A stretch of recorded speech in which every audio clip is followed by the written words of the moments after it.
இயேசுவை நாமத்தில் உங்களை வாழ்த்தி உங்களை அன்போடு இந்த காலை உடன்படிக்கை தியானத்திற்கு வரவேற்கிறேன். மோஸ்ட் வெல்கம் டு தி கவர்ன் of the day. Praise the lord. இன்னொரு புது வாரத்திற்குள் நாம் கடந்து செல்ல கர்த்தர் உதவி செய்திருக்கிறார். And today is the 6th October 2025 and a Monday. புதிய வாரம், புதிய பலன், புதிய கிருபை. நேற்று ஆனுவல் தேங்க்ஸ்கிவிங் ஆராதிக்க ஆண்டவர் உதவி செய்தார்.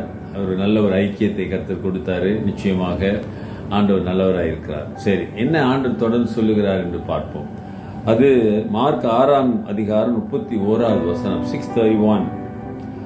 அவர் அவர்களை நோக்கி, வனாந்தரமான ஓர் இடத்திற்கு தனித்து சற்றே இளைப்பாறும்படி போவோம் வாருங்கள் என்றார். ஏனெனில் வருகிறவர்களும் போகிறவர்களும் அநேகராக இருந்தபடியினால் போஜனம் பண்ணுகிறதற்கும் அவர்களுக்கு சமயம் இல்லாதிருந்தது.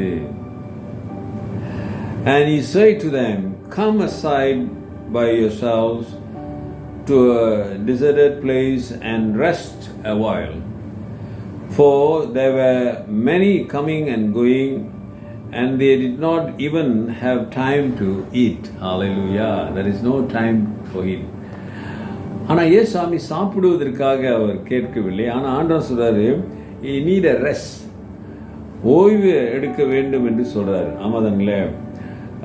சற்று இளைப்பாறும்படி. இளைப்பாறுனா ரெஸ்ட் எடுக்கிறது, ஓய்வு.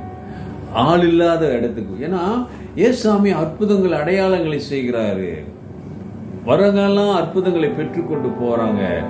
ஆயிரம் ஜனங்கள் வருகிறார்கள் இயேசு என்னை பார்க்கறதுக்கு, விடுதலை அடைவதற்கு. அப்ப இயேசு எப்படி இருந்து நினைக்கிறீங்க?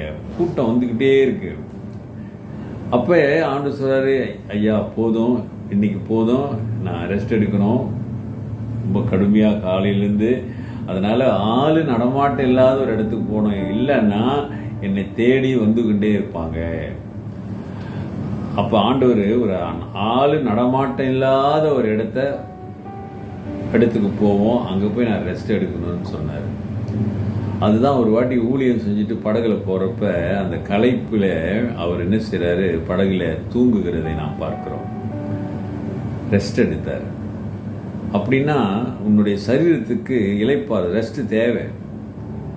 6 நாள் உலகத்தை படைத்து 7வது நாள் ஆண்டவர் ஓய்வு இருந்ததாக நான் வேதத்தில் பார்க்கிறோம். அதான் செவன்த் டே, ஓய்வு நாள். ஆக இந்த சரீரம் கர்த்தர் படைத்திருக்கிறான்னா இதுக்கு ஓய்வு தேவை. நீ ரொம்ப பெரிய ஊழியக்காரனாக இருந்தாலும் சரி, அல்லது சாதாரணமான ஊழியக்காரனாக இருந்தாலும் சரி, அல்லது எங்க வேலை செஞ்சாலும் சரி, வாரத்தில் 2 நாள் ஓய்வு நாள் கொடுக்குறாங்க. ஆமா தானே? காரணம், இந்த சரீரம் ஓய்வு தேவைப்படுகிறது. ஆண்டவர் கடுமையாக ஊழியம் செய்கிறார். வரவர்களுக்கு போறவர்களுக்கெல்லாம் விடுதலை கொடுத்து, சுகத்தை கொடுத்து, பாரத்தோடு ஜெபம் பண்ணி, உபவாசித்து, இரவெல்லாம் கண் விழித்து, all night he was praying and all and doing ministry. So he need a rest for his body. அதே போல் உங்களுடைய சரீரத்துக்கும் ஓய்வு தேவை என்பதை மறந்து விடாதீர்கள். ஊழியம் செய்யுங்க, பைபிள் படிங்க, ஜெபம் பண்ணுங்க, கர்த்தருக்கு பிரியமானது செய்யுங்க. அதே வேளை அருமையான சகோதரனே, சகோதரியே, உனக்கு ஓய்வு தேவை என்பதை மறந்து விடாதே. உன் சரீரத்துக்கு ஓய்வு தேவை. பாருங்க, அதுக்கு தான் 55 வயசோ 60 வயசான ரிட்டையர்மெண்ட் கொடுக்குறாங்க. பிகாஸ் இந்த சரீரத்துக்கு ஓய்வு தேவை. இவ்வளோ நாள் ஓடி உழைச்ச, கொஞ்சம் ஓய்வு கொடுங்கன்னு.